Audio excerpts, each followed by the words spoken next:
Hi കൂട്ടുകാരെ, പുതിയൊരു വീഡിയോയിലേക്ക് എല്ലാവർക്കും സ്വാഗതം. അങ്ങനെ നന്ദുവിനെ പോലീസ് അറസ്റ്റ് ചെയ്ത് കൊണ്ടുപോകാൻ കേട്ടോ. എന്താണ് കാരണമെന്ന് വ്യക്തമാക്കാതെ പോലീസ് കൊണ്ടുപോകുമ്പോൾ നയനക്കും നവ്യക്കും അത് സഹിക്കാനാവില്ല കേട്ടോ. ഏറ്റവും കൂടുതൽ നയനയെയാണ് ബാധിക്കുന്നത്. തൻ്റെ അനിയത്തി ഒരു SI ആയി കാണുക എന്നുള്ളത് തൻ്റെ ജീവിതത്തിലെ ഏറ്റവും വലിയൊരു ആഗ്രഹമായിരുന്നു. അത് അവളുടേതും ഒപ്പം ഞാൻ കൂട്ടുനിന്നതും താൻ അവൾക്കൊരു പാർട്ടി നൽകിയതൊക്കെ ചെയ്തിട്ട് തനിക്ക് അവസാന നിമിഷം ഇതാണല്ലോ സംഭവിച്ചത് എന്നോർത്ത് നയന കരയുന്നത് കാണുമ്പോൾ നവ്യ സമാധാനിപ്പിക്കും. നവ്യ പറയണം, മോളെ നീ ഇങ്ങനെ സങ്കടപ്പെടല്ലേ എന്നിങ്ങനെ പറയുമ്പോൾ എൻ്റെ അനിയത്തിയുടെ നാളെ പോകേണ്ട ട്രെയിനിങ് ക്ലാസ് അവൾക്ക് നഷ്ടപ്പെടില്ലേ, എന്തിൻ്റെ പേരിലാണ് എൻ്റെ അനിയത്തിയെ ഇത് കുടുക്കിയിരിക്കുന്നത്. അപ്പോൾ നവ്യ പറയുന്നുണ്ട്, ഇത് മനഃപൂർവ്വം ആരോ കുടുക്കിയതാണ്, നമുക്ക് അനന്തപുരിയിലോട്ട് പോകാമെന്ന് പറഞ്ഞിട്ട് അച്ഛനെയും അമ്മയും വിവരം അറിയിക്കണ്ടേ എന്നൊക്കെ ഇങ്ങനെ ചോദിക്കുന്നുണ്ട് കേട്ടോ നവ്യ. അപ്പോൾ തന്നെ നയന പറയുന്നുണ്ട്, അത് വേണ്ട, ആദർശേട്ടനോട് കാര്യങ്ങൾ പറയട്ടെ എന്ന് പറഞ്ഞിട്ട് അവർ അനന്തപുരിയിൽ ചെല്ലാണ് കേട്ടോ.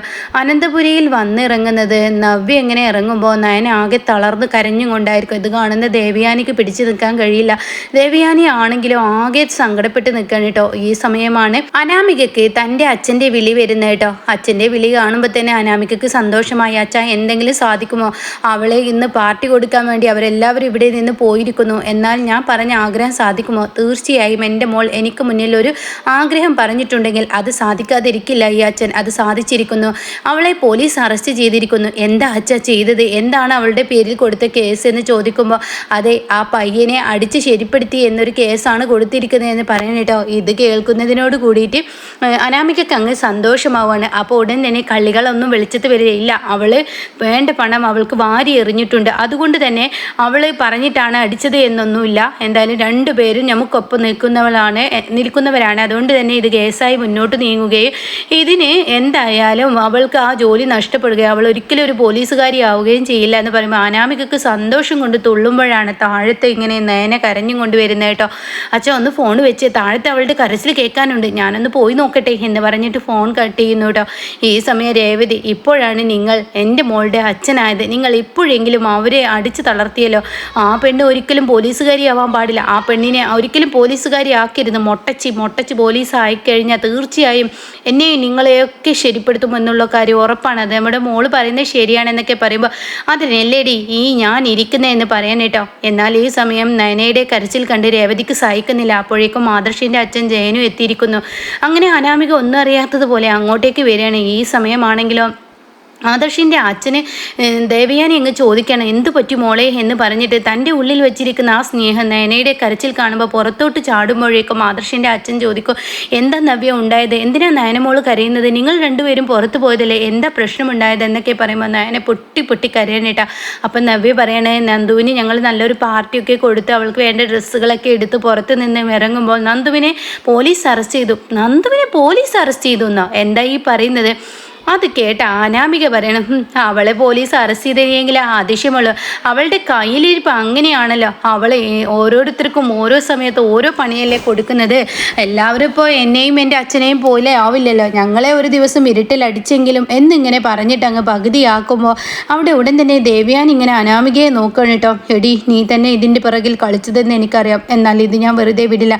അങ്ങനെ നയനെ പറയണേ, എൻ്റെ മോളുടെ ഏറ്റവും വലിയ ആഗ്രഹമാണ് ഈ SI ആവുക എന്നുള്ള. ആ ടെസ്റ്റിന് അവൾ പോവാൻ നിൽക്കുമ്പോൾ അവൾക്ക് ആരോ മനഃപൂർവ്വം ഇട്ട് പണിതനാണ്, അവളുടെ പേരിൽ ആരോ മനഃപൂർവ്വം കേസ് കൊടുത്തതാണ്. എൻ്റെ കുഞ്ഞിൻ്റെ ഈ ഒരു ആഗ്രഹം ഇനി സാധിക്കാതെ പോകുമോ അച്ഛാ എന്നൊക്കെ ഇങ്ങനെ പറയുമ്പോൾ, ഇല്ല മോളെ, അനന്തപുരിയിൽ ഞാനൊക്കെ ഇരിക്കെ നന്ദുവിനെ എന്തിൻ്റെ പേരിലാണ് അറസ്റ്റ് ചെയ്തിരിക്കുന്നത് എന്ന സത്യം അറിയേണ്ടിയിരിക്കുന്നു, അതുകൊണ്ട് അവളെ എന്ത് വില കൊടുത്തു ഞങ്ങൾ പുറത്ത് കൊണ്ടുവരും, നീ ഇങ്ങനെ ടെൻഷൻ ആവണ്ട, നീ ഇങ്ങനെ ടെൻഷൻ കൊടുത്ത് ശാരീരിക പ്രശ്നങ്ങൾ ഉണ്ടാക്കില്ലേ എന്ന് പറയുമ്പോൾ ദേവയാനി ചോദിക്കും, അതിനെന്താ, ഇവൾക്ക് എന്താ ശാരീരിക പ്രശ്നം, അത് പിന്നെ അവളിപ്പോൾ പനിച്ചല്ലോ അതുകൊണ്ട് പറഞ്ഞതാണ്, ആ പനിയുള്ളത് കൊണ്ടാണ് പറഞ്ഞത് എന്ന് പറയാൻ കേട്ടോ. ഈ സമയം അനാമികയ്ക്ക് പൊട്ടിച്ചിരി, ഹാ എന്തൊരു ഭംഗി, എന്തൊരു രസം, ഇവളുടെ കരച്ചിൽ തലതല്ലിക്കരയുന്ന ഈ ഒരു അവസ്ഥ, അവളുടെ അനിയത്തി പോലീസുകാരിയാവുകയെന്ന് കണ്ടപ്പോൾ ചേച്ചി എന്ന് പറയുന്ന നവ്യക്കൊക്കെ എന്തൊരു അഹങ്കാരമായിരുന്നു. ഇനി അതെല്ലാം നിൽക്കുമല്ലോ, എന്തായാലും എൻ്റെ ആഗ്രഹം സാധിച്ചു, എൻ്റെ അച്ഛനോട് എത്ര താങ്ക്സ് പറഞ്ഞാലൊന്നും മതിയാവില്ല എന്നൊക്കെ പറഞ്ഞ് അനന്തപുരിയിൽ വലിയ ആഘോഷം തന്നെ നടത്താൻ ഇങ്ങനെ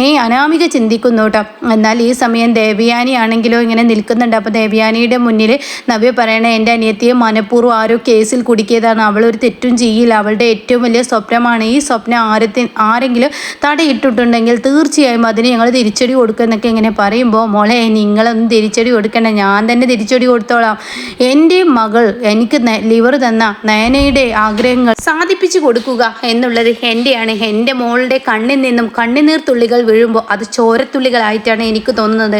എൻ്റെ കുഞ്ഞിനെ ആരാണ് ഇതിൻ്റെ പിറകിൽ കളിച്ചതെങ്കിൽ അത് ഞാൻ പുറത്തു കൊണ്ടുവരുമെന്നും മനസ്സിൽ മുദ്രകുത്തി ദേവയാനി അവിടെ നിന്നും ഇറങ്ങണം കേട്ടോ.